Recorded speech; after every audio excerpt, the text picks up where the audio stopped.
कोल्हापूर परिक्षेत्राचे विशेष पोलीस महानिरीक्षक श्री सुनील फुलारी, साताऱ्याचे पोलीस अधीक्षक श्री समीर शेख, अप्पर पोलीस अधीक्षक श्रीमती आंचल दलाल, कराड विभागाचे उपविभागीय पोलीस अधिकारी श्री अमोल ठाकूर, कराड शहर पोलीस ठाण्याचे वरिष्ठ पोलीस निरीक्षक श्री के.एन. पाटील, कराड उपविभागाचे सर्व प्रभारी अधिकारी आणि माननीय अमोघमती करुणा ट्रस्ट जर्मनी, बाल कल्याण समिती साताऱ्याच्या अध्यक्ष सुचित्रा काटकर, निर्माण बहुउद्देशीय विकास संस्थेच्या संस्थापिका वैशाली भांडवलकर, जनपाल संस्थेचे प्रतिनिधी राजपाल परमार यांच्या संयुक्त विद्यमानाने दिनांक 23 फेब्रुवारी 2024 रोजी संध्याकाळी 6 वाजता कराड शहर पोलीस ठाणे येथे बालस्नेही पोलीस ठाणे कराड शहराचे उद्घाटन समारंभ कोल्हापूर परिक्षेत्राचे विशेष पोलीस महानिरीक्षक श्री सुनील फुलारी यांच्या हस्ते पार पडले। सदर कार्यक्रमाचे प्रास्ताविक श्रीमती वैशाली भांडवलकर यांनी केले।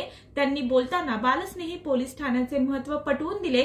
त्यानंतर माननीय पोलीस अधीक्षक समीर शेख यांनी सातारा जिल्हा पोलीस दलामध्ये पहिल्या टप्प्यात अ ग्रेड पोलीस ठाण्यास बालस्नेही पोलीस ठाणे ही संकल्पना अंमलात आणून पुढील काही काळात सातारा जिल्ह्यातील सर्व पोलीस ठाणे हे बालस्नेही पोलीस ठाणे बनवू अशी ग्वाही दिली।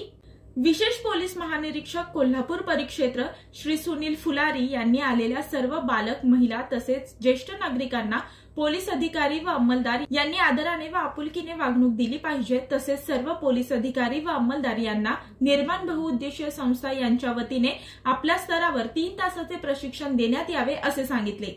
त्यानंतर कराड विभागाचे उपविभागीय पोलीस अधिकारी श्री अमोल ठाकूर यांनी सदर कार्यक्रमासाठी आलेल्या सर्व नागरिक, पत्रकार व निर्माण बहुउद्देशीय संस्था यांचे आभार मानून सदर कार्यक्रम संपन्न झाल्याचे सांगितले।